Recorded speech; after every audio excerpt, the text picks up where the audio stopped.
នេះដាក់ថតបានហូរនឹងទុកចោលនឹងទុកចោលនឹងមិនថតមកទុកចោលដ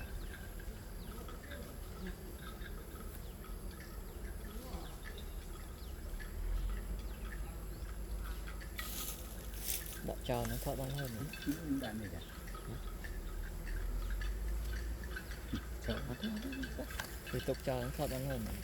ដាក់ចោលធ្លាក់ទេទៅក៏ឲ្យទៅស្រួលខ្លួនឯងទៅខ្ញុំអីទៅ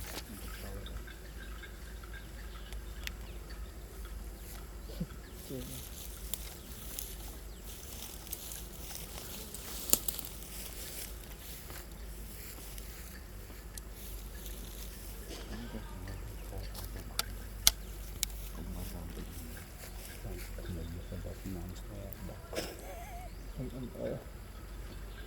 ជួយចាស់ទៅ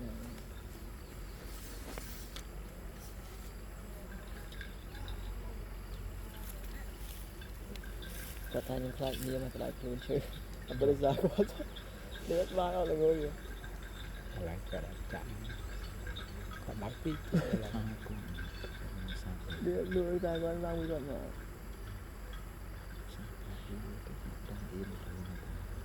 អត់ឡើងហើយគាត់សម្បត្តិលើ